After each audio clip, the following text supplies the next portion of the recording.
وسلم على سيدنا ومولانا محمد رسول النبي الأمين المكين الرؤوف الرحيم. أما بعد فأعوذ بالله من الشيطان الرجيم. بسم الله الرحمن الرحيم.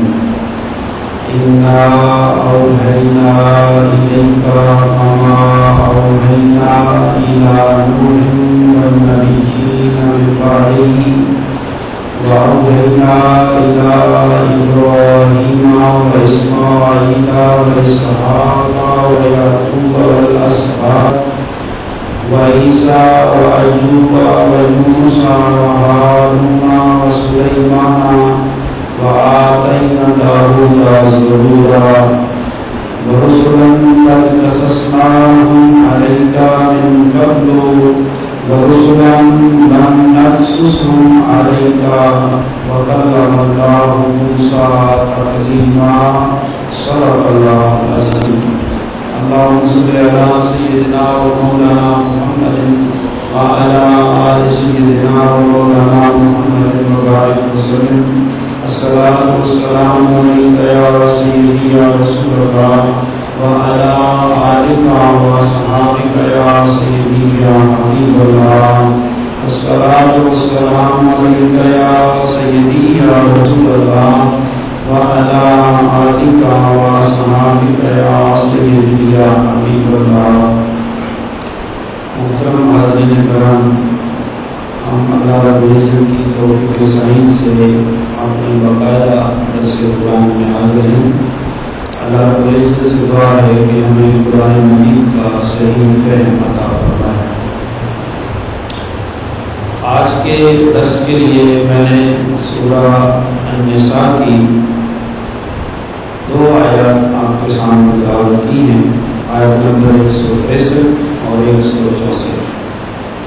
ہم کوشش کریں گے کہ ان کے اندر جو مضمون اللہ رب العزت نے بیان فرمایا ہے اس کو سمجھنے کی کوشش کریں.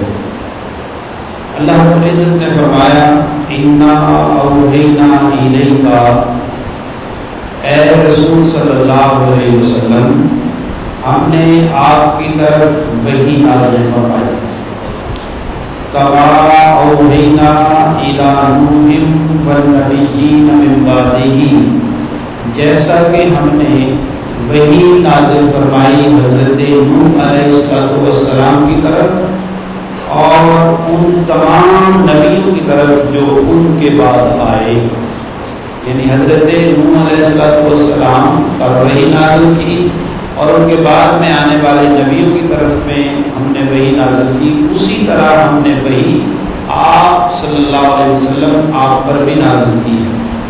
وَأَوْحَيْنَا إِلَىٰ إِبْرَاهِيمَ وَإِسْمَاعِيلَ وَإِسْحَاقَ وَيَعْقُوبَ وَالْأَسْبَاطِ، اور ہم نے وہی نازل کی ابراہیم علیہ السلام کی طرف، اسماعیل علیہ السلام کی طرف، حضرت اسحاق اور حضرت یعقوب علیہ السلام کی طرف، والاسباط اور ان کے بیٹوں کی طرف، ان کی اولاد کی طرف، وعیسیٰ اور عیسیٰ علیہ السلام کی طرف، وایوب ویونس وہارون وسلیمان، حضرت ایوب علیہ السلام، یونس علیہ السلام، ہارون علیہ السلام اور سلیمان علیہ السلام کی طرف بھی وحی نازل کی. وآتینا داود زبورا، اور حضرت داؤد علیہ السلام کو ہم نے زبور عطا فرمایا. ورسلا قد قصصناهم علیک من قبل، اور ہم نے ایسے رسول بھیجے جن کا قصہ ہم نے اس سے پہلے آپ کو بیان کر دیا. یہ جو رسول بھیجے ان کے قصے، ان کی باتیں، ان کا علم، ان کا دور، ان کے جو کچھ بھی ان سے متعلق تھا وہ آپ کو بیان کروا دیا. وَرُسُلًا لَمْ نَقْصُصْ عَلَيْهِمْ عَلَيْكَ، اور ایسے بھی رسول بھیجے جن کا قصہ ہم نے تاحال ابھی تک آپ کو بتایا نہیں ہے، آپ کو بیان نہیں کیا. وَكَلَّمَ اللَّهُ مُوسَىٰ تَكْلِيمًا، اور ہم نے موسیٰ علیہ السلام سے بلا واسطہ کثرت کے ساتھ گفتگو کی. اور اس سے اگلی آیت میں ہم کوشش کریں گے اگر اس پر بھی بات ہو سکی تو یہ ان 2 آیات کا ترجمہ ہے. جس میں اللہ رب العزت نے اپنے رسول کریم صلی اللہ علیہ وسلم کو یہ بات برابر کرائی، اس طرح ہم نے دوسرے نبیوں پر، حضرت نوح علیہ السلام پر اور جن انبیاء کا نام لیا خصوصیت کے ساتھ اللہ نے، ان پر ہم نے وہی اسی طرح کی ہے جیسے آپ کی طرف وہی کی ہے۔ اور پھر اللہ رب العزت نے ان کے بیٹوں کا ذکر کیا جن کو نبوت عطا فرمائی، ان کی طرف ہم نے وہی نازل کی۔ اب یہ ایکچولی یہ جو آیات نازل ہوئی اس میں ہمارے مفسرین نے یہ لکھا کہ یہ یہود جو ہیں ان کے اعتراض کے جواب میں اللہ نے نازل فرمائی، اور ان کے اعتراض میں دو قول آتے ہیں۔ ایک حضرت اکرمہ بیان کرتے ہیں جو تابعی ہیں اور بہت بڑے مفسر قرآن ہیں کہ حضرت ابن عباس نے فرمایا کہ بنو قینقاع کے یہودیوں کا ایک وفد یا ان میں سے کچھ لوگ جو ہیں وہ آئے اور انہوں نے یہ کہا حضور صلی اللہ علیہ وسلم کی خدمت میں کہ اللہ تعالیٰ نے موسیٰ علیہ السلام کے بعد کسی بشر پر کوئی چیز نازل نہیں کی۔ اس کا مطلب ہے موسیٰ علیہ السلام کے بعد جو انبیاء آئے اور پھر عیسیٰ علیہ السلام، ان کا انہوں نے انکار کر دیا کہ اللہ رب العزت نے کسی نبی پر، کسی شخص پر کچھ نازل نہیں کیا، اس کا مطلب ہے کوئی نبی نہیں آیا۔ تو اللہ تعالیٰ نے ان کے اس بات کے رد میں یہ فرمایا کہ اللہ تعالیٰ نے جس طرح حضرت نوح علیہ السلام اور دوسرے انبیاء پر وحی نازل کی، اسی طرح حضرت محمد صلی اللہ علیہ وسلم پر بھی وحی نازل فرمائی۔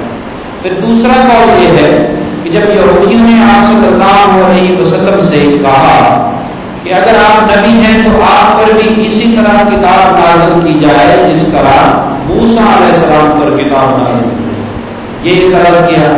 تو اللہ رب العزت نے ان کے رد میں یہ آیت نازل فرمائی کہ موسیٰ علیہ السلام کو بھی ہم نے وحی دی، کتاب دی، اسی طرح دیگر انبیاء جو ہیں ان کو بھی ہم نے وحی اور کتاب دی۔ اور یاد رکھیں موسیٰ علیہ السلام کے علاوہ بہت سے انبیاء ہیں جن کو اللہ رب العزت نے کتاب نہیں دی اور یہودی ان کو مانتے ہیں۔ اللہ رب العزت نے تورات، زبور، انجیل، یہ 3 کتابیں اور کچھ صحیفے جو حضرت ابراہیم علیہ السلام کو، جو قرآن ہمیں بتاتا ہے، اور حضرت آدم علیہ السلام کو، موسیٰ علیہ السلام کو بھی صحائف دیے۔ تو دیگر جو انبیاء ہیں، نبی ہیں، ان کو اللہ رب العزت نے الگ سے کتاب نہیں دی، لیکن پھر بھی وہی نازل فرمائی اور وہی کے ساتھ ان کی نبوت کو منسوب کر دیا، نسبت کر دی، اور ہر نبی کی نبوت کا ثبوت اس کا معجزہ ہوا کرتا تھا۔ اور اللہ رب العزت نے ہر نبی کو اعجاز اور معجزات جو ہے وہ عطا فرمائے۔ لیکن یاد رکھیں جن پر اللہ رب العزت نے معجزے عطا فرمائے جن نبیوں کو، ان کی نبوت کو یہودی مانتے ہیں۔ تو حضور صلی اللہ علیہ وسلم تو خود ایک معجزہ ہے، اور آپ کی کتاب ایک ایسا معجزہ ہے، اگر ہم کمپیئر کریں، موازنہ کریں دوسرے معجزوں کے ساتھ، دوسرے نبیوں کے معجزوں کے ساتھ، ہر نبی کا معجزہ اس کے دنیا سے جانے کے بعد ختم ہو گیا۔ اس معجزے کی تاثیر باقی نہیں ہے، وہ کام نہیں کرتا ہے۔ لیکن قربان جائے حضور صلی اللہ علیہ وسلم کا ایک ایسا معجزہ جو اب قرآن مجید کی صورت میں ہے، اور دیگر معجزات بھی حضور صلی اللہ علیہ وسلم کے، لیکن ہم صرف قرآن کی بات کرتے ہیں۔ یہ بہتی دنیا تک ہے اور قرآن مجید کا چیلنج ہے پوری انسانیت کو۔ اپنے ایجاد ہونے کی حیثیت سے قرآن مجید یہ چیلنج کرتا ہے کہ اگر تم یہ سمجھتے ہو ان کنتم ریب مما نزلنا علی عبدنا فأتوا بسورۃ من مثلہ، یہ قیامت تک کے لوگوں کے لیے ہے کہ اگر تمہیں کوئی شک ہے کہ یہ کتاب جو ہم نے اپنے بندے پر نازل فرمائی ہے اس کے بارے میں شک ہے، تو پھر فأتوا بسورۃ من مثلہ، اور تم اس جیسی کوئی ایک صورت لے آؤ۔ یعنی یہ چیلنج صرف مکہ والوں کے لیے نہیں تھا، یہ چیلنج صرف مدینہ والوں کے لیے نہیں تھا، یا حضور کی جو ظاہری زندگی 23 برس جو نبوت کی زندگی اس میں نہیں تھا، آج بھی قرآن میں یہ آیت موجود ہے۔ اور آج بھی سارے پڑھے لکھے لوگوں کو یہ چیلنج ہے کہ ایک صورت لے آؤ، اور صرف خود نہیں، وَادْعُوا شُهَدَاءَكُم مِّن دُونِ اللَّهِ، اللہ کے سوا تم اپنے سارے حمایتیوں کو بلا لو۔ ان کو تم صادقین، اگر تم اپنے اس دعوے میں سچے ہو۔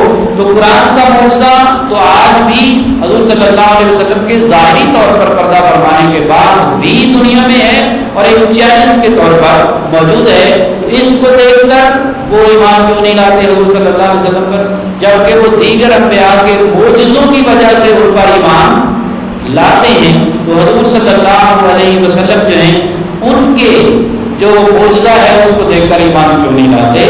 تو یہ صرف ان کا ایک سوال تھا کہ اگر آپ بھی نبی ہیں تو آپ پر موسیٰ علیہ السلام کی طرح کتاب کیوں نازل نہیں ہوتی؟ اب اس آیت میں اللہ رب العزت نے سب سے پہلے حضرت نوح علیہ السلام کا ذکر فرمایا، اور حضرت نوح علیہ السلام وہ پہلے نبی ہیں۔ اب اس فکرے سے یہ نہ سمجھ لینا کہ حضرت آدم علیہ السلام کا انکار ہے۔ آدم علیہ السلام بھی نبی ہیں، سب سے پہلے نبی ہیں، لیکن آدم علیہ السلام کی شریعت کا دائرہ کار اور ہے۔ اس وقت ابھی جزا اور سزا کا تصور نہیں تھا۔ آدم علیہ السلام کے دور نبوت و خلافت میں جزا اور سزا کا تصور نہیں تھا۔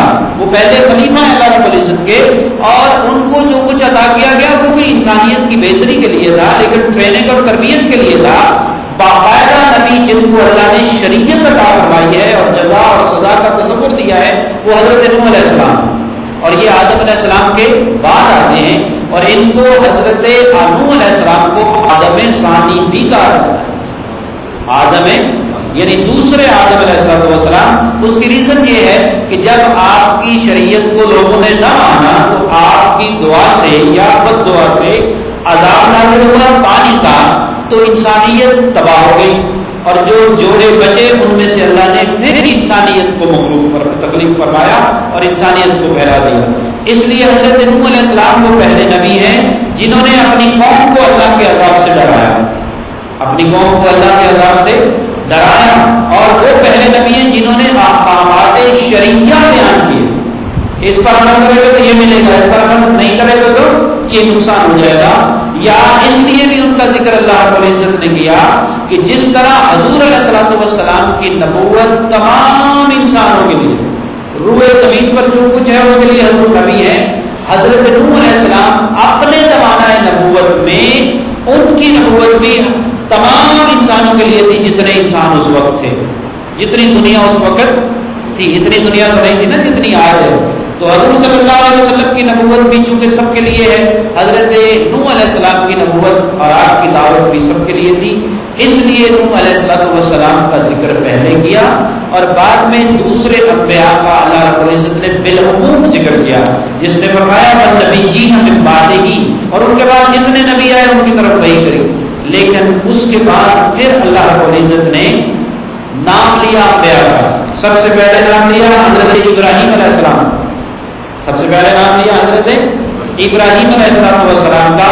اس کی وجہ یہ ہے کہ یہ تین جو نبی ہیں، آدم علیہ السلام، حضرت نوح علیہ السلام اور حضرت ابراہیم علیہ السلام، یہ آبائے انبیاء میں بڑی مرکزی حیثیت رکھتے ہیں، یعنی انبیاء کے آباء و اجداد میں ان کی بڑی مرکزی حیثیت ہے۔ اور حضرت ابراہیم علیہ السلام کو تو جد الانبیاء کہا جاتا ہے، جد الانبیاء۔ اور حضور صلی اللہ علیہ وسلم بڑے، جسے ہم کہہ سکتے ہیں اپنی زبان میں فخر سے یہ بات مینشن کیا کرتے تھے کہ میں اپنے باپ ابراہیم علیہ السلام کی دعا ہوں، یعنی میرا وجود میرے باپ ابراہیم علیہ السلام کی وہ دعا ہے جو انہوں نے خانہ کعبہ کی تعمیر کے وقت کی، اللہ رب العزت کی بارگاہ میں ربنا وابعث فیہم رسولا منہم یتلو علیہم، یہ والی جو دعا ہے حضور فرماتے ہیں میں اس دعا کا نتیجہ ہوں۔ اللہ رب العزت نے مجھے وہ دعا قبول فرمائی، تو اس کا مطلب ہے کہ نبی بھی اولاد کے لیے دعا کر سکتا ہے۔ تو حضرت ابراہیم علیہ السلام نے دعا کی اور حضور نے اپنی ذات کو اس دعا کا حل قرار دیا، اس دعا کا نتیجہ قرار دیا۔ تو دعا کرنے والا آج بھی اگر مل جائے تو اللہ رب العزت قبول فرماتے ہیں۔ تو پھر حضرت آدم علیہ السلام، نوح علیہ السلام، جیسے میں نے پہلے عرض کیا کہ ساری انسانیت تباہ ہوئی، اس کے بعد جو جوڑے بچے ان میں سے اللہ رب العزت نے مخلوق کو پیدا کیا۔ اس کے بعد حضرت عیسیٰ علیہ السلام کا خاص طور پر پھر اللہ نے ذکر کیا، کیونکہ یہودی عیسیٰ علیہ السلام کی نبوت کے منکر ہیں، حالانکہ انہیں بھی انجیل اللہ رب العزت نے عطا فرمائی ہے۔ اسی طرح قرآن مجید جو ہے اس پر بھی اعتراض انہوں نے یہ کیا کہ یہ قرآن مجید قسط وار کیوں نازل ہو رہا ہے، اس پر ہم پہلے بھی بات کر چکے ہیں کہ انہوں نے یہودیوں نے کہا یہ قسطوار کیوں نازل ہو رہا ہے، موسیٰ علیہ السلام کی طرح ایک بار تورات کیوں نہیں مل گئی، جیسے انہیں تورات ملی انہیں قرآن مجید کیوں نہیں مل گیا؟ تو اس میں بھی بڑی حکمتیں ہیں، باریکیاں ہیں، پہلے میں نے کچھ عرض کر دی، لیکن 2-3 باتیں جو نئی ہیں وہ میں عرض کر دوں۔ ایک تو اس میں بات یہ ہے کہ موسیٰ علیہ السلام کا کتاب لینے میں اللہ رب العزت سے زندگی میں جو ایک بار رابطہ ہوا وہ حضور کا تعلق زندگی بھر اللہ سے جڑا رہا، یعنی موسیٰ علیہ السلام کا وہ تعلق کتنی بار جڑا؟ ایک بار زندگی، جب نبوت کی زندگی تھی ایک بار جڑا، لیکن حضور صلی اللہ علیہ وسلم کا تعلق وہ تا حیات اللہ رب العزت کی بارگاہ سے جڑا رہا۔ اور پھر اس میں یہ بھی حکمت ہے کہ اگر قرآن مجید کے احکامات ایک ہی بار نازل ہو جاتے تو کیا عمل کرنا آسان ہوتا؟ آسان نہیں ہوتا، طبیعتیں خراب تھی، اور آپ نے دیکھا کہ جو چیز طبیعت میں رچ بس جاتی ہے اس کو بدلنا بہت مشکل ہوتا ہے۔ میں نے جمعہ بھی 2-3 باتیں کی تھی کہ جو چیزیں ہم نے اپنے ناعلمی، لاعلمی اور جہالت کی وجہ سے اپنے عقائد کا حصہ بنا لیا ہے انہیں، اسے چھوڑ کر اب سچی بات کو ماننا بہت مشکل ہے۔ میں اب کل کی بات بتا دیتا ہوں، گاؤں گیا ہوا تھا تو وہاں بھی الحمدللہ جب گھر میں بیٹھتے ہیں تو کوئی مذہبی بات ہوتی ہے، تو میری بھتیجی مجھے یہ بتا رہی تھی کہ اس رات کو جب بچیاں ہمارے گھر میں نماز کے لیے، نوافل کے لیے آئیں تو ہم نے انہیں کہا کہ پہلے فرض نماز پڑھو عشاء کی۔ کون سی نماز پڑھو؟ آج کی فرض نماز عشاء کی پڑھو۔ تو وہ ایک بچی کہتی ہے میں نماز فرض پڑھنے نہیں آئی، میں تو نفل پڑھنے آئی۔ آپ اندازہ کر سکتے ہیں یعنی جہالت۔ اب یہ کس نے بتایا ہوا؟ کس نے ان کو بتایا ہوا؟ گھر میں جہالت، مولویوں نے مسئلے بتا کے اس کی یہ فضیلت، اس کی یہ فضیلت، اس کی یہ فضیلت۔ اب جو بچی فرض نماز کا انکار کر رہی ہے کہ میں نماز پڑھنے نہیں آئی، میں تو نفل پڑھنے آئی ہوں، اس کا مطلب وہ نفل کسے سمجھتی ہے اور وہ عشاء کی نماز کسے سمجھتی ہے؟ اسے تو یہ تمیز نہیں ہے۔ تو ان باتوں کے خلاف جہاد ہے یہ۔ بے شک آپ پر فتوے لگے، آپ کو لوگ برا کہیں، آپ کو لوگ کچھ کہیں، لیکن جو سچی بات ہے اس کو کرنا معاشرے کے اندر کیا ہے؟ جہاد ہے۔ اور یہ حقیقت ہے کہ اگر قرآن مجید کے احکامات ایک ہی بار نازل ہو جاتے تو طبیعتوں پر بہت بوجھل ہوتا، بھاری ہوتا، اور اس کی مثالیں ہیں قرآن مجید میں۔ اللہ رب العزت سے بڑی حکمت کوئی نہیں نہ جانتا۔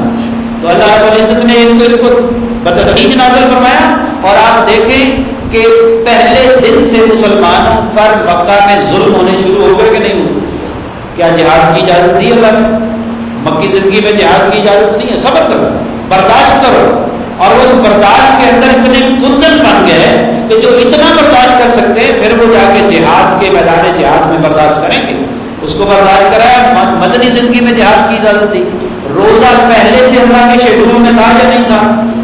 لیکن مکہ میں تو فرض نہیں ہوا، جا کے مدینہ میں فرض ہو رہا ہے۔ زکوٰۃ پہلے سے قرآن مجید کے شیڈول میں تھی یا نہیں تھی؟ تھی، لیکن اللہ نے اس کو روزے کے بھی بعد جا کے اس حکم کو نازل فرمایا کہ آپ یہ زکوٰۃ دیں۔ یعنی اللہ رب العزت نے اپنے احکامات میں انسانیت کی بہتری اور بھلائی کا کام کیا ہے۔ اسی طرح آج بھی اگر کوئی بندہ گناہ گار ہے ہماری طرح، نماز نہیں پڑھتا، روزہ نہیں رکھتا، زکوٰۃ نہیں رکھتا، تو علماء اگر وہ آئے مسئلہ پوچھنے کے لیے تو اسے سارے مسئلے نہ بتا دیں کہ تیرے اوپر نماز بھی فرض ہے، تیرے اوپر یہ بھی ہے، وہ بھی ہے، تاکہ وہ بھاگ جائے۔ اس کو بدترین اسلام بتائیں، اس کے احکامات بتائیں۔ جب وہ ایک بار پختہ ہو جائے تو پھر اسے دوسرا بتائیں، کیونکہ اس نے ارادہ کر لیا ہے، نیت اس نے کر لی ہے۔ اب میں جو مثال قرآن سے دینا چاہتا تھا وہ یہ، شراب کے بارے میں اللہ رب العزت نے اس کی حرمت پر دینا تھا، ایک اللہ کا اپنا پروگرام ہے، شراب کو حرام قرار دینا تھا، لیکن اللہ نے 3 قسطوں میں اس کو حرام کیا۔ قسط وجہ کیا ہے؟ شراب پیتے تھے لوگ، شراب ان کی گھٹی میں تھا، ان کے جسم کا ان کا حصہ تھا، لیکن اللہ رب العزت نے سب سے پہلا جو حکم فرمایا وہ بڑا ملائم سا تھا کہ جب تم نشے کی حالت میں لا تقربوا الصلاۃ وانتم سکارى، جب تم نشے کی حالت میں ہو تو نماز نہ پڑھا کرو۔ اب یہ بڑا ملائم سا حکم ہے۔ اب جو سلیم الطبع لوگ تھے انہوں نے کہا اس کا مطلب ہے یہ چیز ہمیں نماز سے، عبادت سے روکتی ہے، لہذا چھوڑ دو۔ لہذا جو سلیم الطبع لوگ تھے نا، یعنی ان کی فطرت اچھی تھی، انہوں نے تو اس ملائم حکم کو ہی سنتے ہوئے اس کو چھوڑ دیا۔ لیکن کچھ لوگ ایسے تھے صحابہ کرام رضوان اللہ علیہم، احادیث کی کتابیں بھری پڑی ہیں، وہ فجر کی نماز پڑھنے کے بعد شراب پی لیتے، جو کہ اس میں مطلقاً منع نہیں کیا گیا، پی لیتے، زور تک اس کا نشہ، اس کی وہ حالت ختم ہو جاتی، زور کے بعد پیتے، اثر تک ختم ہو جاتی، رات کو پی لیتے تو تعداد کم ہوئی کہ نہیں؟ اس لیے کہتے ہیں کہ جب کراؤڈ ہو، آپ نے اس کو سمجھانا ہے تو آپ اس پر گولی نہیں چلا سکتے، آپ پہلے اپنا پروگرام رکھیں کہ ہو سکتا ہے اس کراؤڈ میں سے 10 لوگ آپ کو جوائن کر لیں، جب 10 لوگ آپ کے پاس آ جائیں گے ان کی طاقت کم ہو جائے گی، تو یہ اللہ رب العزت کی حکمت ہے کہ آپ سب کے ساتھ نہیں لڑ سکتے۔ اب یہ لوگ کم ہو گئے، پھر جب کچھ مہینے گزر گئے اور صحابہ کرام رضوان اللہ علیہ اجمعین نے آپس میں بتایا ایک دوسرے کو تو یار اللہ کو یہ پسند نہیں ہے، جب وہ اپنی عبادت کے وقت اس پر پابندی لگا رہا ہے تو اس کا مطلب ہے یہ چیز اللہ کو پسند نہیں ہے، لہذا چھوڑ دیے، لیکن اس کے بعد پیتے رہے۔ پھر اللہ رب العزت نے ایک حکم دیا کہ یہ جو اعمال ہیں یہ آپس ان میں نفع بھی ہے نقصان بھی ہے، لیکن ان کا شراب جوا وغیرہ کا جو نفع ہے وہ کم ہے، نقصان زیادہ ہے۔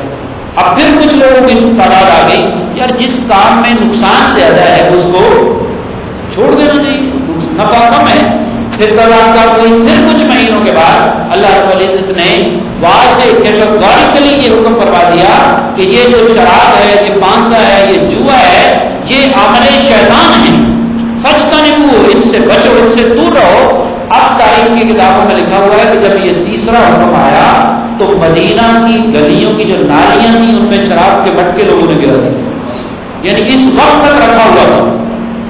تو اس میں ہمیں یہ درس یہ ملا کہ ہم جب دین لوگوں کے سامنے پیش کریں تو اس میں تدریج کا عمل بھی جاری رکھیں، اور پھر اللہ کی سنت ہے کہ جو چیز کسی کے خون میں رچ بس جاتی ہے، طبیعت میں رچ بس جاتی ہے، اسے ختم کرنا آسان کام نہیں۔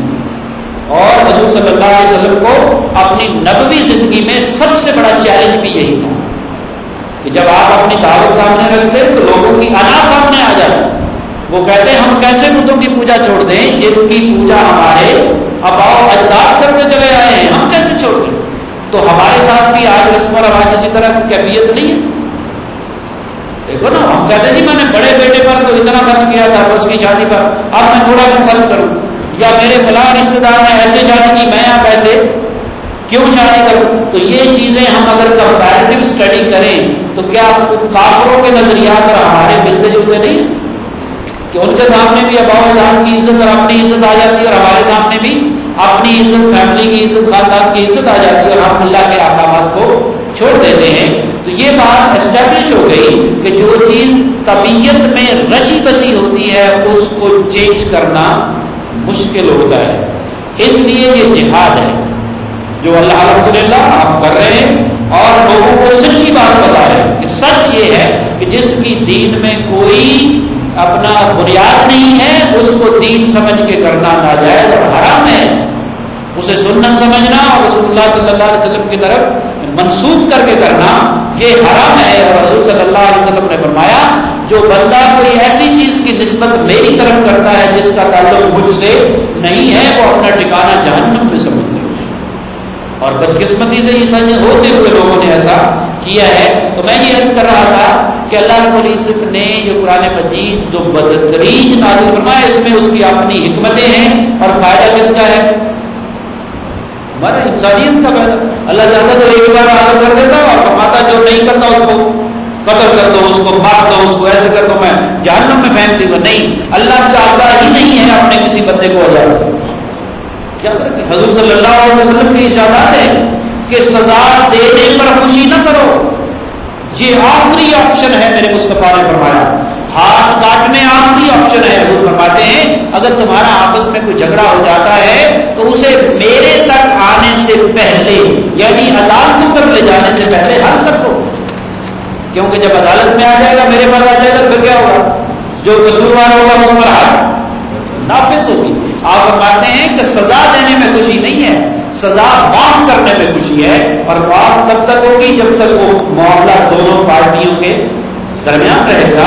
جب عدالت میں آ گیا تو پھر تو وہاں انصاف کرنا اللہ کا حکم ہے، تو آپس میں اس کو طے کرنا یہ بڑا ضروری ہے۔ لیکن بدقسمتی سے آج ہمارے ہاں یا دنیا میں یہ نظام نہیں رہا. ہم کسی کی بات سننے کے لیے تیار ہی نہیں ہے, کسی کو اپنا بڑا ماننے کے لیے تیار نہیں ہے. محلے کی سطح پر جھگڑے ہوتے ہیں تو کبھی ہم نے کسی سے رجوع کیا کہ جناب اس سے شریف آدمی ہے, بڑا آدمی ہے, اس سے بڑے آدمی سے مراد میری یہ نہ لے لینا بڑی گاڑی میں گھومتا ہے, شریف آدمی ہے, نماز پڑھتا ہے, سچ بولتا ہے, انصاف کرتا ہے اور کسی کی سائڈ نہیں لیتا. ہم اس کے پاس جاتے ہیں, اس کا حیا کرتے ہیں, اس سے اگر وہ جو فیصلہ کرتے ہیں اس کو مان لو.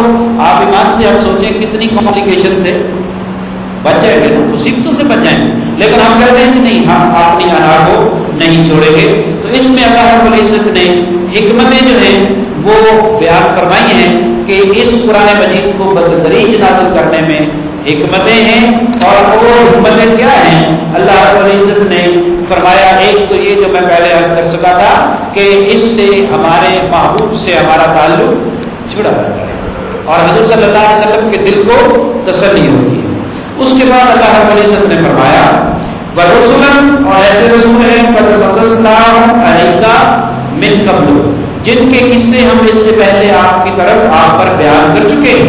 وَرُسُلًا لَمْ نَقْصُصْهُمْ عَلَيْكَ, اور ایسے بھی رسول ہیں جن کی باتیں قصے ہم نے بیان نہیں کیے. اب اس میں اللہ رب العزت نے یہ جو بتایا کہ کچھ نبیوں کا ذکر آپ سے کیا اور کچھ کا نہیں کیا, اس میں کچھ یاد لوگوں نے یہ نقطہ نکال لیا کہ اللہ نے سارا علم اپنے نبی کو عطا نہیں فرمایا. اور یہ باتیں کرنی بڑی ضروری ہیں کیونکہ ہمارے ایمان کا حصہ ہے. پہلے تو نبیوں کی تعداد کے بارے میں حضور صلی اللہ علیہ وسلم نے فرمایا کہ نبیوں کی تعداد کتنی ہے؟ 1,24,000. حضور فرماتے ہیں کہ انبیاء ہیں جن میں سے 313 رسول ہیں, ان رسولوں میں سے 4 اولو العزم رسول ہیں حضور فرماتے ہیں, اور باقی نبی ہیں. آپ کبھی سوچیں امتی مسلمان یہ اللہ کے رسول صلی اللہ علیہ وسلم نے بغیر علم کے فرما دی؟ کیا یہ تکا ہے؟ کیا یہ گیس ورک ہے یا یہ حتمی علم ہے؟ یعنی جو حضور فرماتے ہیں کیا وہ حتمی علم ہے یا نہیں ہے؟ اور اس کے بعد حافظ جلال الدین سیوطی علیہ رحمت بیان فرماتے ہیں, اور میں جب بھی حضرت امام جلال الدین سیوطی رحمۃ اللہ تعالی علیہ کا نام لیتا ہوں تو ایک بات میں ضرور بیان کرتا ہوں, اور وہ کیا ہے؟ یہ وہ ہستی ہیں, امام جلال الدین سیوطی علیہ رحمۃ وہ ہستی ہیں جن کو 72 مرتبہ جاگنے میں حضور کی زیارت ہوئی. زندگی میں 72 مرتبہ اپنی سر کی آنکھوں سے حضور صلی اللہ علیہ وسلم کی زیارت ہوئی ہے. تو جب ایسی شخصیت کو بات لکھتی ہے تو آپ سوچ سکتے ہیں کہ وہ غلط لکھے گی. یعنی لوگوں کے ایمان کو پتہ نہیں کیا ہو گیا ہے. تو امام جلال الدین سیوطی فرماتے ہیں, اور یہ حدیث ترمذی میں بھی ہے, ابن حبان نے بھی اس کو نقل کیا, ابن اساکر نے بھی کیا ہے کہ حضرت ابو ذر رضی اللہ تعالیٰ عنہ فرماتے ہیں, روایت کرتے ہیں کہ میں نے عرض کیا یا رسول اللہ صلی اللہ علیہ وسلم نبی کتنے ہیں؟ نبی کتنے ہیں؟ کیونکہ نبیوں کا تذکرہ ہوا ہے, یہاں نبیوں کے نام لیے اللہ نے, تو دل میں خیال پیدا ہوتا ہے کہ نبی کتنے ہیں. آپ نے فرمایا 1,24,000 نبی ہیں, 1,24,000 نبی ہیں. اور میں نے عرض کیا یا رسول اللہ ان میں سے رسول کتنے ہیں؟ آپ صلی اللہ علیہ وسلم نے فرمایا 313 رسول ہیں. 313 جو وہ رسول ہے, اور یہ جمع غفیر ہے رسولوں کا. اور پھر فرمایا اے ابو ذر ان میں سے 4 سریانی ہیں. سریانی نسل ہے. آپ دیکھیں حضور صلی اللہ علیہ وسلم تو نسلیں بتا رہے ہیں, نبیوں کی کیا بتا رہے ہیں؟ علاقے بتا رہے ہیں کہاں کہاں وہ نبی تشریف لائے ہیں. فرمایا 4 سریانی ہیں, ان کے نام ہیں عادل, شیش, نوح اور خنوق, جنہیں ادریس علیہ السلام بھی کہتے ہیں. یہ 4 سریانی نبی ہیں, اور یہ وہ پہلے شخص ہیں حضرت ادریس علیہ السلام. حضور نے فرمایا یہ وہ پہلے انسانی تاریخ میں پہلے شخص ہیں جنہوں نے قلم کے ساتھ لکھا. یہ حضور فرما رہے ہیں, اور یہ حضور کے علم پر شک کرتے لوگ. یعنی حضور نے فرمایا یہ پہلی شخصیت ہے جنہوں نے قلم کے ساتھ اس دنیا میں سب سے پہلی مرتبہ لکھا. اور پھر فرمایا 4 عرب رسول ہیں. عربی رسول کتنے ہیں؟ 4. حضور فرماتے ہیں ہود علیہ السلام, صالح علیہ السلام، شعیب علیہ السلام اور تمہارے نبی صلی اللہ علیہ وسلم یہ عربی رسول ہیں۔ اور بنو اسرائیل کے انبیاء میں سے فرمایا موسیٰ علیہ السلام سب سے پہلے ہیں اور عیسیٰ علیہ السلام سب سے آخری ہیں، اور سب سے پہلے نبی آدم علیہ السلام ہیں اور آخری محمد رسول اللہ صلی اللہ علیہ وسلم۔ یہ امام سیوطی نے اس حدیث کو نقل کیا ہے۔ تو حضور صلی اللہ علیہ وسلم نے انبیاء کے بارے میں یہ تعداد جو ہے وہ بتا دی۔ پھر امام ابن عساکر نے کعب بن احبار رضی اللہ عنہ سے بیان کیا کہ اللہ نے آدم علیہ السلام پر انبیاء اور مرسلین کی تعداد کے برابر لاٹھیاں نازل فرمائیں، لاٹھیاں ان کو چیزیں ان کو عطا فرمائیں، اور پھر انہوں نے اپنے بیٹے شیش کی طرف متوجہ ہو کر کہا اے بیٹے تم میرے بعد میرے خلیفہ ہوگے۔ آدم علیہ السلام نے حضرت شیش علیہ السلام جو ان کے بیٹے ہیں ان سے فرمایا کہ تم خلیفہ ہوگے تو اس لاٹھی کو مضبوطی اور تقویٰ کے ساتھ پکڑ لو۔ اب لاٹھی سے مراد وہی ہے جیسے اللہ رب العزت نے فرمایا کہ اللہ کی رسی کو مضبوطی سے پکڑ لو، واعتصموا بحبل اللہ جمیعا ولا تفرقوا، یعنی اللہ کے احکامات نازل فرمائے اس صورت میں ان کو آپ تھام لو، اور جب تم اللہ کا نام لو۔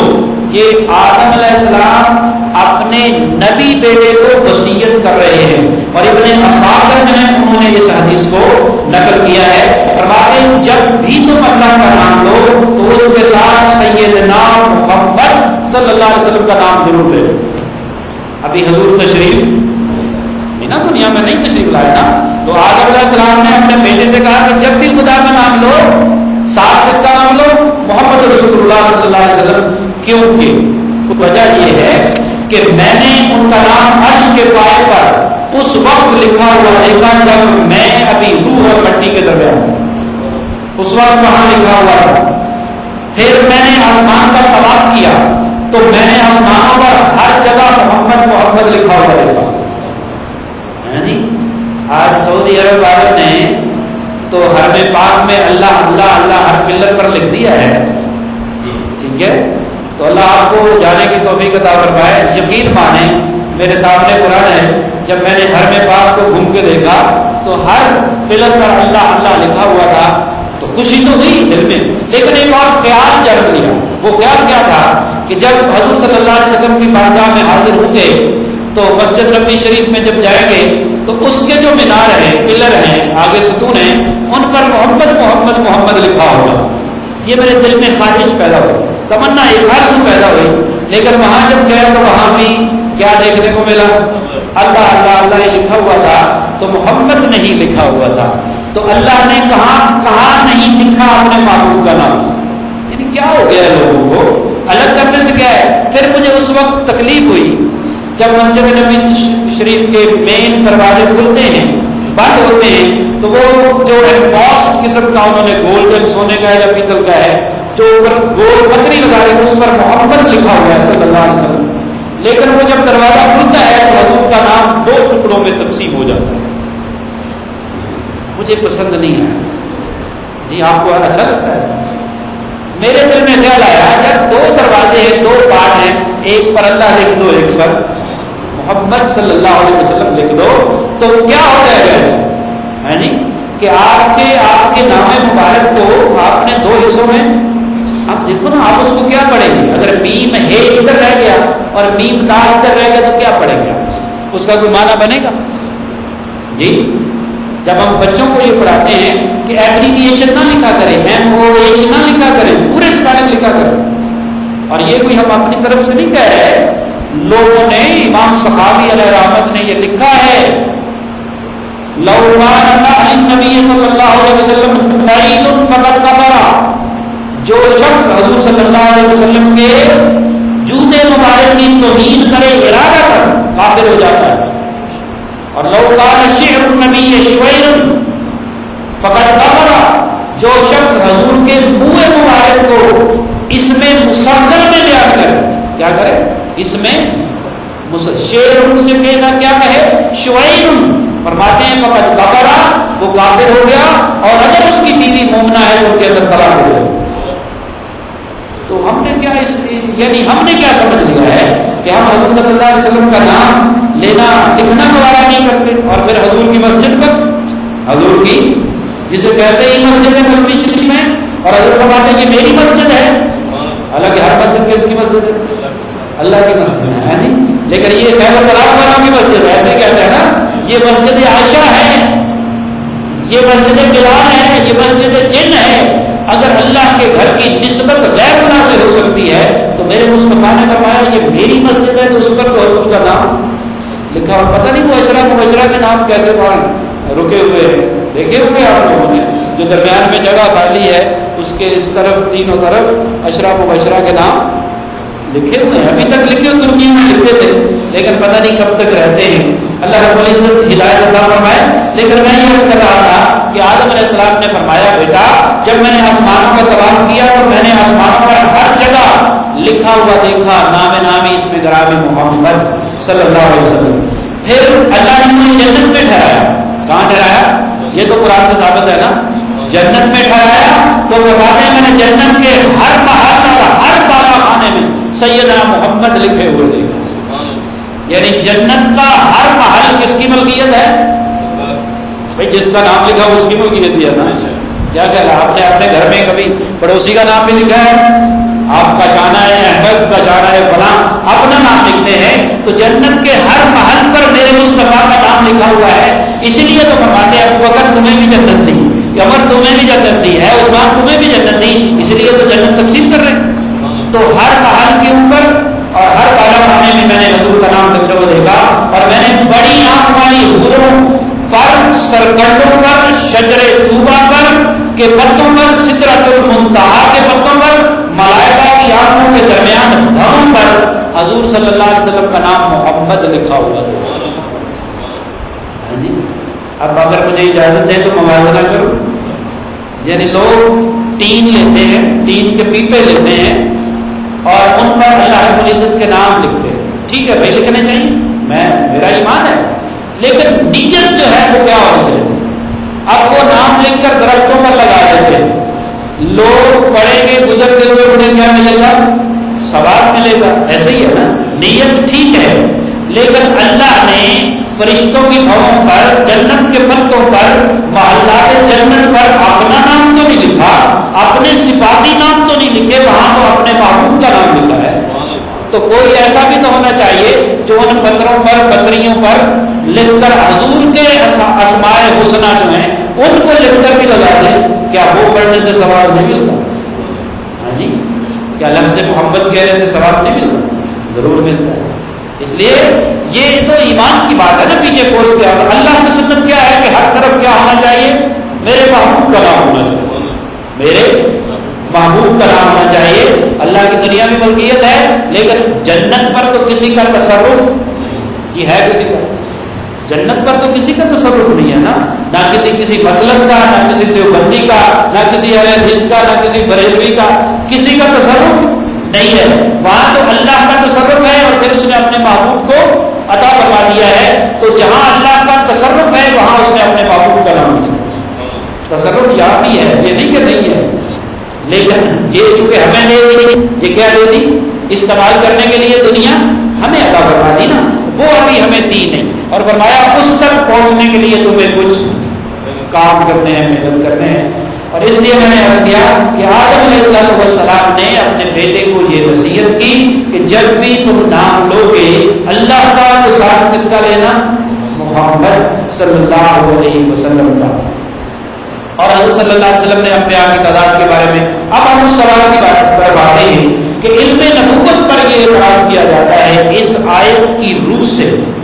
اب آپ نے وضاحت تو سن لی کہ کیا ہے کہ استدلال یہ کرتے ہیں کہ نبی صلی اللہ علیہ وسلم کو اللہ تعالیٰ نے کلی علم عطا نہیں فرمایا، کلی علم عطا نہیں فرمایا۔ اب یاد رکھیں اللہ رب العزت علم کلی بھی عطا فرما دے تو پھر بھی وہ اللہ کے علم کے برابر نہیں ہے، یہ ہمارا ایمان ہے، یہ ہمارا۔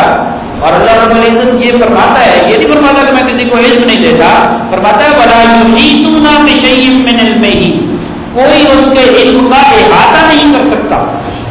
سمجھ آ رہی ہے نا؟ یعنی احاطہ کرنا اور بات ہے، علم عطا فرمانا اور بات ہے۔ تو اس لیے کہ وہ کہتے ہیں کہ بعض انبیاء کا قصہ آپ کو بیان فرمایا اور بعض کا بیان نہیں فرمایا. قرآن مجید سے وہ کہتے ہیں ثابت ہے. اب اس آیت سے یہ کب لازم آتا ہے کہ حضور صلی اللہ علیہ وسلم کے علم کی نفی تو نہیں ہوتی. کیا ہوتی ہے؟ نفی تو نہیں ہوتی. اور یہ لازم بھی نہیں آتا کہ اب تک نہیں فرمایا اس کے بعد بھی نہیں فرمایا. ہو سکتا ہے اللہ رب العزت نے اس کے بعد عطا فرما دیا ہو. اور اس میں سورہ ہود کی آیت نمبر 120. یہ تھوڑے سے حوالہ یاد رکھا کرو. بار بار کہیں بات ہو جاتی ہے تو سورہ ہود غالباً 11 نمبر سورت ہے. اس کی آیت نمبر 120 اللہ رب العزت فرماتے ہیں وَكُلًّا نَقُصُّ عَلَيْكَ مِنْ أَنبَاءِ الرُّسُلِ. اے میرے پیارے حبیب اور رسولوں کی خبروں میں سے ہم سب باتیں آپ پر بیان کر چکے ہیں. یعنی یہ سورہ النساء کی آیت ہے. کیا ہے؟ النساء کی آیت ہے. اور یہ سورہ النساء مدنی ہے اور سورہ ہود مکی ہے. مکہ میں اللہ رب العزت فرما رہے ہیں کہ ہم سب باتیں رسولوں کی آپ کو بیان کر چکے ہیں. اور ایک بات میں یہ بھی بات کا عرض کر دوں, جب سورت کو مکی اور مدنی لکھا جاتا ہے تو ہر آیت کی وجہ سے نہیں لکھا جاتا. مثلا ایک سورت کی آیتیں اگر 100 ہیں, ان میں سے اگر 80 یا 70 آیتیں مکہ میں نازل ہوئی اور 30 آیتیں مدینہ میں نازل ہوئی تو اس سورت کا نام کیا دیا جائے گا؟ مکی سورت دیا جائے گا. ہو سکتا ہے یہ سورت سورہ النساء کی یہ آیت سورہ النساء کی آیت کے بعد نازل ہوئی ہو جس میں اللہ رب العزت فرماتے ہیں اور رسولوں کی خبروں میں سے ہم سب باتیں آپ پر بیان فرماتے ہیں جن سے آپ کے دل کو تسکین ہوتی ہے. ما نثبت بہ فؤادک, جس سے آپ کے دل کو تسلی ہوتی ہے. اب دونوں آیتوں کا کیا مطلب ہو گیا؟ اس کا مطلب ہے ایک وقت تک اللہ نے علم تمام نبیوں کا بیان نہیں کیا لیکن بعد میں کر دیا, بات ختم ہو گئی, تو اس پر اعتراض نہیں بنتا. پھر حضور صلی اللہ علیہ وسلم نے جو فرمایا کہ نبی 1,24,000 ہے, 313 رسول ہے, تو یہ آیت مذکور اس کے بھی خلاف نہیں ہے کہ حضور صلی اللہ علیہ وسلم نے کل کتنے نبی ہیں ان کا علم عطا فرما دیا. پھر دوسری دلیل اگر ہم اس کی قرآن مجید سے قائم کریں تو قرآن مجید یہ فرماتا ہے وَلَا رَبٍ وَلَا يَبْسٍ إِلَّا فِي كِتَابٍ مُبِينٍ. اللہ فرماتے ہیں کوئی خشک اور تر اس کائنات کی چیز ایسی نہیں جس کا علم قرآن میں نہیں ہے. تو قرآن اللہ نے کس کو دیا؟ حضور صلی اللہ علیہ وسلم کو. اور کسی کو سمجھ آئے نہ آئے یہ بات بڑی غور طلب ہے. اور کسی محدث مفکر اور مفسر کو پورے قرآن کے پورے علوم سمجھ آئیں یا نہ آئیں, کیا آقا علیہ السلام کی نسبت یہ ایمان رکھنا جائز ہے؟ جب اللہ فرما رہا ہے کہ ہم نے اس میں ہر علم عطا فرما دیا تو حضور کو تو اس کا علم ہمارا ایمان ہے, اللہ نے عطا فرما دیا ہے. اس لیے قرآن مجید تمام علوم کا منبع ہے اور اس میں انبیاء کا بھی علم موجود ہے کہ نہیں ہے؟ موجود ہے. اس لیے یہ کہنا کہ حضور صلی اللہ علیہ وسلم کو اللہ نے تمام انبیاء کے بارے میں نہیں بتایا یہ ٹھیک نہیں ہے. ایمان اس سے خارج ہو جاتا ہے. اور یہی وجہ ہے کہ آج ہم نے ایسے مسائل بیان کر کے اس قوم کے نوجوانوں کو ان کا تعلق اپنے نبی سے کیا کر دیا ہے؟ کمزور کر دیا. اور حیران کن حد تک یہ بات سامنے آتی ہے. آج کل موضوع یہ حضور صلی اللہ علیہ وسلم کی ذات موضوع ہوتی ہے, حالانکہ جن کا اتباع ہمارے لیے نجات کا ذریعہ ہے, جن کی تعریف کرنا ہمارے اوپر واجب ہے, ان کے بارے میں ہم ایسے عقائد دنیا کے اندر لوگوں میں اپنے مسلک کو زندہ رکھنے کے لیے پھیلا رہے ہیں کہ جن ہمیں نقصان ہی نقصان ہو رہا ہے, اس کا کوئی فائدہ نہیں ہو رہا. تو اللہ رب العزت نے اپنے نبی صلی اللہ علیہ وسلم کو تمام انبیاء کی خبروں کے بارے میں آگاہ فرما دیا. اور یہی وجہ ہے کہ قرآن مجید میں ان کے تذکرے فرمائے ہیں. اور صرف قرآن ہی نہیں, اس کے علاوہ بھی اللہ رب العزت نے اپنے نبی صلی اللہ علیہ وسلم کو علم عطا فرما دیا ہے. اور پھر اللہ رب العزت نے فرمایا اس کے بعد کہ وَكَلَّمَ اللَّهُ مُوسَىٰ تَكْلِيمًا, اور ہم نے موسیٰ علیہ السلام سے خوب باتیں کی, کثرت سے ہم نے کیا کی ہیں؟ باتیں کی ہیں. اور حضرت موسیٰ علیہ السلام کی زبان کے سوا ہر زبان میں اللہ رب العزت نے موسیٰ علیہ السلام سے باتیں کی. اور موسیٰ علیہ السلام یہ کہنے لگے اے میرے پروردگار اس کلام کو میں نہیں سمجھ رہا جو میرے ساتھ باتیں ہو رہی ہیں. تو اللہ رب العزت نے فرمایا کہ ان کی زبان میں ان کی زبان کے مشابہ باتیں کی. اللہ رب العزت کو تو ہر بات ہر زبان آتی ہے نا، ٹھیک ہے نا، تو اس سے مشابہ آئے گی. اور پھر موسیٰ علیہ السلام نے کہا اے میرے رب کیا مخلوق میں کوئی چیز تیرے کلام کے مشابہ ہے؟ مخلوق میں جیسے تو کلام فرماتا ہے کوئی چیز تیرے کلام کی طرح بھی ہے؟ تو اللہ نے فرمایا آسمانی بجلی کی گرج اور کڑک میری آواز کے مشابہ ہے. اب اس میں سے اخذ کرنا یہ غیر انبیاء کا کام ہے کہ اللہ رب العزت کیا فرما رہے ہیں. تو لیکن تحقیق یہ ہے علماء کی کہ اللہ تعالیٰ کا کلام موسیٰ علیہ السلام سے بغیر آواز کے ہر جہت سے تھا، ہر طرف سے، بغیر آواز کے ہر طرف سے تھا اور ہر طرف سے انہوں نے سنا. جس طرح اللہ تعالیٰ بغیر رنگ کے ہر طرف دکھائی دیتا ہے، بغیر رنگ کے ہر طرف دکھائی دیتا ہے، اسی طرح اس کا کلام بھی بغیر آواز کے ہم کسی کے ساتھ اس کو تشبیہ نہیں دے سکتے. تو حضور صلی اللہ علیہ وسلم جو ہیں ان کو بھی اللہ رب العزت نے کلام فرمایا. جی جو کہتے ہیں اللہ نے حضور صلی اللہ علیہ وسلم سے کلام نہیں فرمائی، تو معراج کی رات اللہ نے اپنے محبوب سے براہ راست کلام فرمایا. اور پھر یہ کہ اللہ رب العزت نے جو کلام کیا یہ ایک معجزہ ہے. کیا ہے؟ معجزہ ہے نا. اور تمام انبیاء کو معجزات عطا فرمائے، لیکن ہمارا یہ ایمان ہے کہ جو معجزہ اللہ نے کسی نبی کو عطا فرمایا اپنے محبوب کو بدرجۂ عدم عطا فرمایا، یعنی اسے مکمل صورت میں عطا فرمایا. اب اس کی تھوڑی سی وضاحت کرتے ہیں. حضرت موسیٰ علیہ السلام کی خصوصیت یہ ہے کہ اللہ رب العزت نے ان کے ساتھ کلام فرمایا، لیکن حضور صلی اللہ علیہ وسلم کے دوسرے انبیاء جو ان کے ساتھ اللہ رب العزت نے وحی کے ساتھ کلام فرمایا. تو یہ موسیٰ علیہ السلام کی اضافی صفت ہے، اضافی خوبی ہے. دوسرے انبیاء سے اضافی خوبی حقیقی نہیں ہے، یہ بھی یاد رکھو، حقیقی نہیں ہے. اللہ رب العزت نے شب معراج حضور صلی اللہ علیہ وسلم سے کلام فرمایا اور آپ کو زیادہ شرف اور فضیلت بخشی. وہاں طور پہ کلام فرمایا اور یہاں پاس. اب فضیلت ہو گئی نا اس معجزے میں بھی، سمجھ آ رہی ہے نا. وہاں طور پہ بلا کے بڑی مسافت ہے اور جوتے اتروا کے فرمایا، پہاڑ پر فرمایا، لیکن حضور صلی اللہ علیہ وسلم کو پاس بلا کر عرش پہ بٹھا کر نالین پاک سمیت بٹھا کر اللہ رب العزت نے آمنے سامنے کلام فرمایا اور فرمایا اوہا الی عبدہ ما اوہا.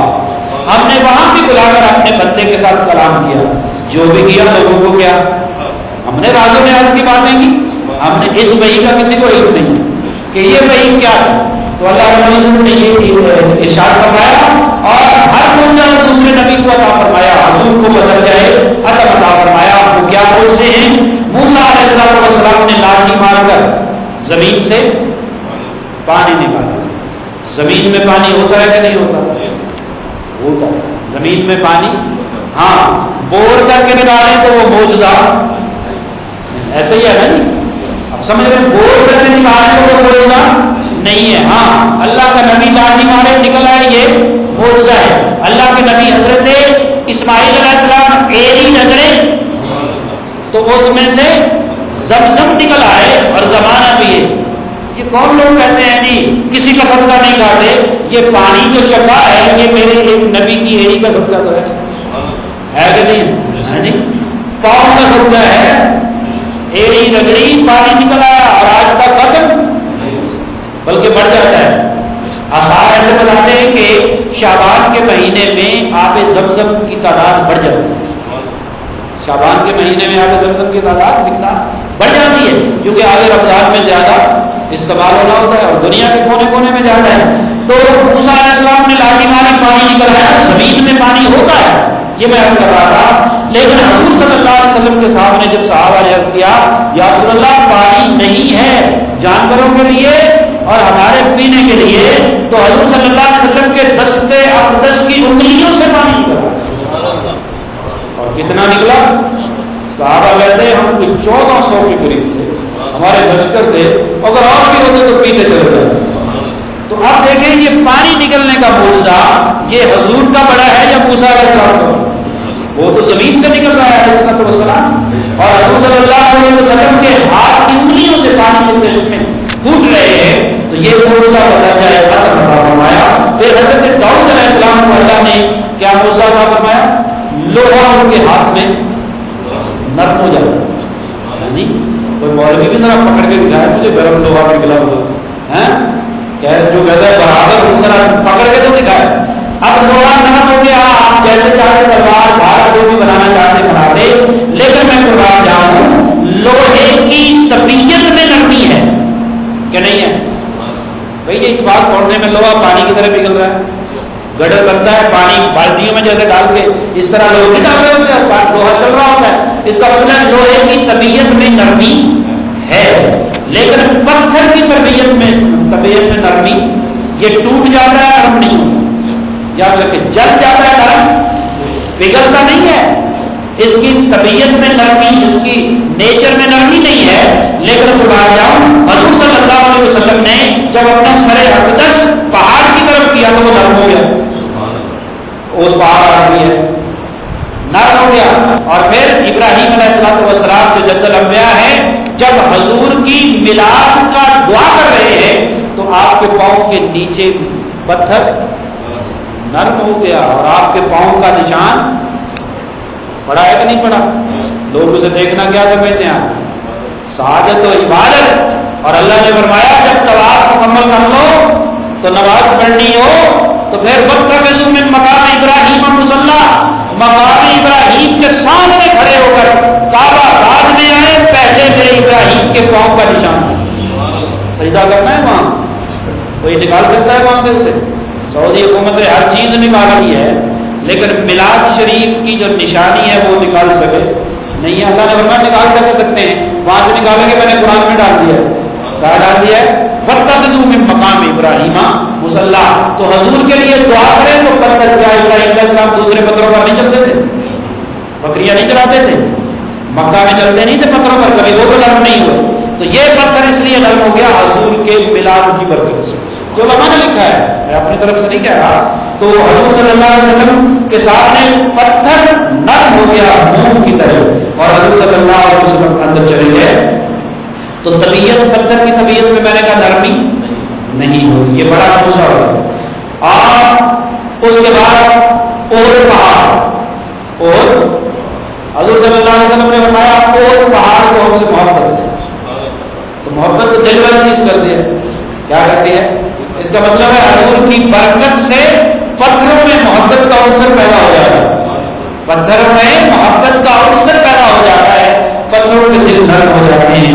تو پتھر میں محبت نہیں ہوگی, لیکن حضور صلی اللہ علیہ وسلم نے محبت کری اس سے کی. اس لیے جو بندہ محبت نہیں کرتا اسے کیا کہتے ہیں؟ سخت دل, پتھر دل ہے یہ.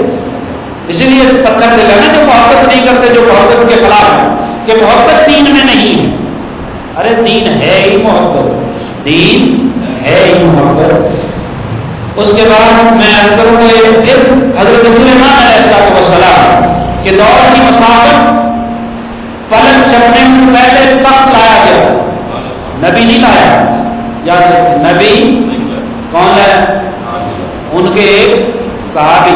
لیکن میں جو بتانا چاہ رہا ہوں وہ یہ کہ تخت اٹھایا جا سکتا ہے. وہ 3 فٹ ڈایامیٹر کا ہوگا, کیا کیا ہے, 4 فٹ کا ہوگا, 5 فٹ کا ہوگا.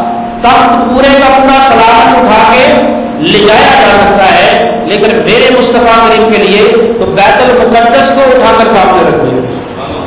یہ مسجد پوری نہیں ہو سکتی سلامت, اور بیت المقدس کتنی بڑی مسجد ہے, کتنی بڑی مسجد ہے. جبریل امین معراج کی رات جب کافروں نے صبح اعتراض کیا تو حضور فرماتے ہیں جبریل مسجد اٹھا کر میرے سامنے بیت المقدس, اور میں گن گن کر ان کو بتاتا رہا.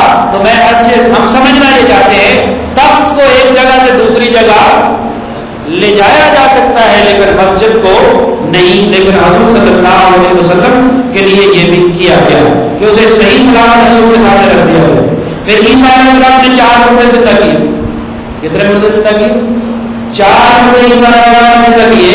وہ مردے جن کے بدن میں کبھی جان تھی, کبھی زندہ تھے نا, کبھی زندہ تھے تو زندہ ہو گئے, اب نہیں تھے, جان نکل گئی, روح اور جسم الگ ہو گئے.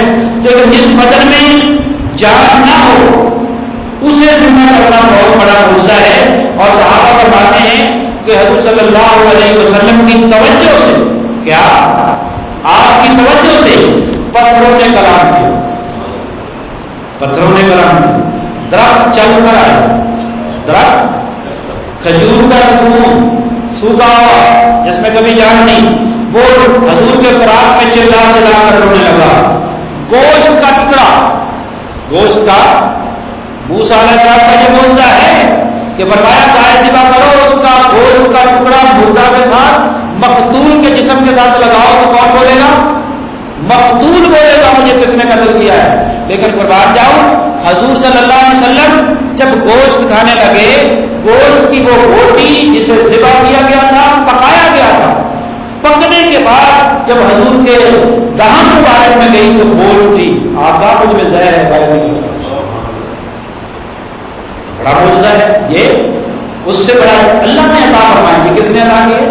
ہمارا ایمان یہی ہے نا، اللہ رب العزت نے یہ معجزہ عطا فرمایا ہے کہ پتھر وہ بوٹی پکی ہوئی بہت بڑی، پتھروں اور ستونوں نے آپ کی توجہ سے حیات پائی جن کی عادت میں کبھی زندگی نہیں تھی، جن کی عادت میں کبھی زندگی نہیں تھی۔ سو ان باتوں سے ہم یہ بات اسٹیبلش کر سکتے ہیں کہ معجزہ جو کلام کا، جو کوئی بھی معجزہ کسی صورت میں اللہ نے کسی نبی کو عطا فرمایا ہے وہ اپنے محبوب علیہ السلام کو بدرجہ عطا فرمایا ہے، اور اس سے بڑا معجزہ کسی کو دیا نہیں جا سکتا۔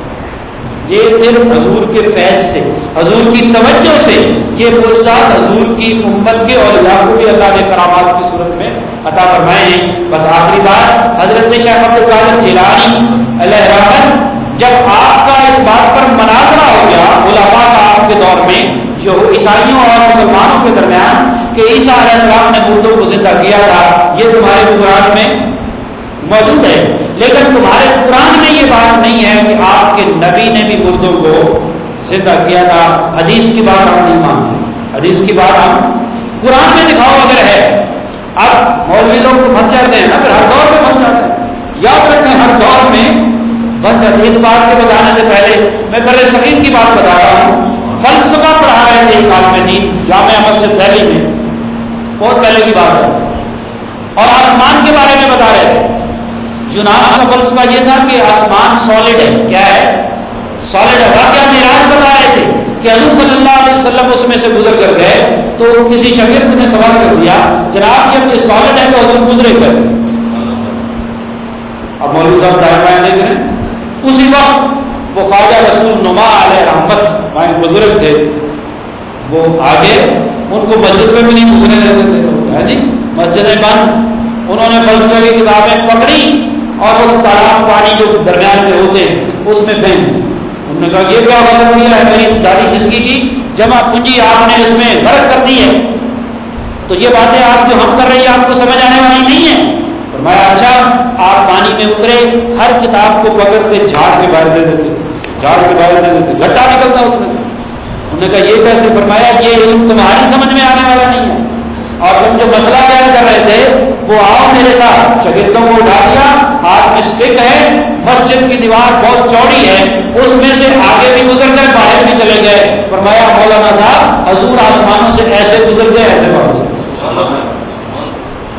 ٹھیک ہے، تو شیخ عبد القادر جیلانی کے بعد جب یہ مسئلہ پہنچا کہ ہم اس بات پر اڑ گئے ہیں، علماء کا کام ہی یہ ہے فساد کرو، دین ملا فی سبیل اللہ فساد، یہ علماء اقبال نے کہا، دین ملا فی سبیل اللہ فساد، اور اپنا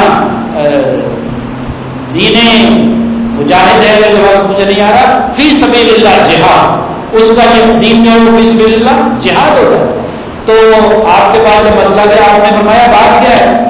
کہتے ہیں مردہ زندہ کرنے کی بات ہے، کہتے ہیں حضور سے ثابت نہیں ہے، عیسیٰ علیہ السلام کی عظمت بڑی ہے۔ آپ نے فرمایا یہ بات یہاں بتانے والی نہیں ہے، قبرستان چلو۔ کہاں چلو؟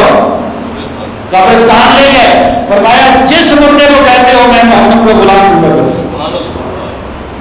انہوں نے کہا کہ یہ بندہ اس قبر والا 10-15 سال پہلے ہمارے آگ کے سامنے مرا ہے، کیا مرا ہے؟ ہمارے اس کو زندہ کریں۔ آپ نے فرمایا تمہارے نبی کیا کہتے تھے؟ وہ کہتے تھے قم بِإِذْنِ اللَّهِ، اللہ کے حکم سے اٹھ جا، زندہ ہو جا۔ اب آپ نے فرمایا ویسے ہی زندہ ہو جس حال میں مرا تھا، جی ویسے زندہ ہو۔ وہ کوئی میوزیشین تھا، موسیقی کا کوئی آلہ بجا رہا تھا، آپ نے اس کی قبر پر ٹھوکر ماری اور فرمایا وہ بیزنی، میرے حکم سے زندہ ہو جا. وہ درمیان میں سے پیانو بجاتا ہوا اٹھ کھڑا. اب یہ بات ہے. تو میں یہ عرض کر رہا تھا اللہ رب العزت جب طاقت عطا فرماتا ہے، اب حضور صلی اللہ علیہ وسلم کی نبوت کی حفاظت کس نے کرنی ہے؟ اللہ تو کر سکتا ہے، اس میں کوئی شک نہیں. حضور کے اولیاء اللہ، ان کو اللہ نے کرامتیں عطا فرمائی ہیں اور وہ دلالت بنتی ہے کس پر؟ حضور صلی اللہ علیہ وسلم کی نبوت پر، کہ اگر حضور کا ایک امتی یہ کام کر سکتا ہے تو حضور صلی اللہ علیہ وسلم کا درجہ عدم کر سکتے ہیں. کیونکہ ہم کچھ نہیں کر سکتے، سیدھی سی بات ہے، ہم کچھ نہیں نہ کر سکتے. اس لیے ہم کیا کرتے ہیں، ہمارے پاس شارٹ کٹ ہے، انکار کرتے ہیں. اور یا پھر ہم چیلنج کر دیتے ہیں. کیا چیلنج کر دیتے ہیں؟ کوئی دکھا دے، کوئی دکھا دے. میں آج رات یا کل رات لیٹا ہوا تھا چھت پہ، ساتھ آواز آ رہی تھی، تقریریں ہو رہی تھی، تو حضرت سفینہ کا وہ واقعہ بیان کر رہے تھے، بڑے جھم جھم کے، اور لوگ سبحان اللہ. آپ کو پتہ ہے اس واقعے کا؟ واقعہ یہ ہے کہ حضرت سفینہ صحابی نہیں، تابعین میں سے ایک قافلے سے بچھڑ گئے تھے. آپ نے جنگل میں رہ گئے تھے اور قافلے سے پچھڑے ایک شیر نے حملہ کر دیا. شیر نے تو حضرت سفینہ نے فرمایا رک جا، تمہیں پتا ہے میں کون ہوں؟ تمہیں پتا ہے میں کون؟ اب کبھی شیر بھی سنتا؟ شیر رک گیا اور آپ نے فرمایا میں غلام مصطفیٰ ہوں، مصطفیٰ کریم صلی اللہ علیہ وسلم کے غلاموں کا غلام ہوں، مجھے دیکھ کے کھانا، میں کوئی عام آدمی نہیں ہوں. شیر رک گیا.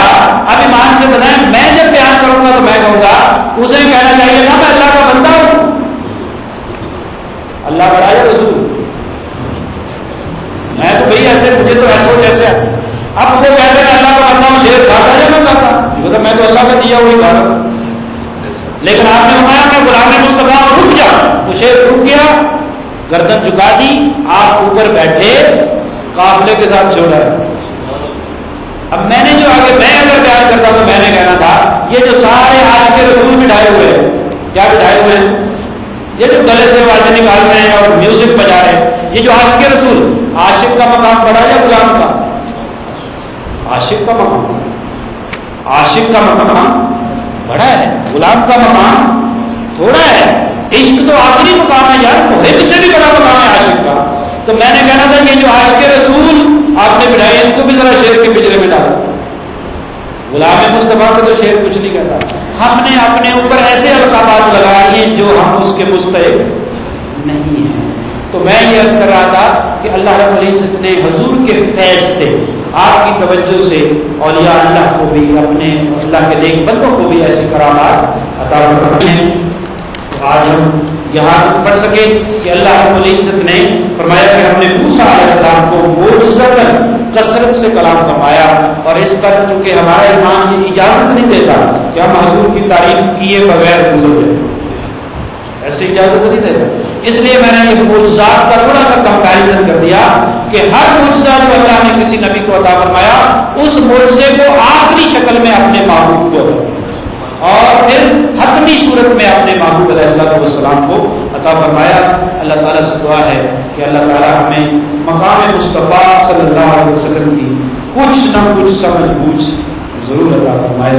وآخر دعوانا الحمدللہ. اللهم صل على سيدنا ومولانا محمد وعلى آل سيدنا ومولانا محمد وبارك وسلم. ربنا آتنا في الدنيا حسنة وفي الآخرة حسنة وقنا عذاب النار. اور اے اللہ جو درس دیا سنا اس کی سمجھ عطا فرما. ہمیں حضور صلی اللہ علیہ وسلم کے مقام کی مولا سمجھ بوجھ عطا فرما، حضور سے محبت عطا فرما. یا اللہ بیماروں سے کلی عطا فرما. ہمارے ملک پاکستان کی مشکلات کو یا اللہ دور فرما، اور ہم سب کو کلمہ حق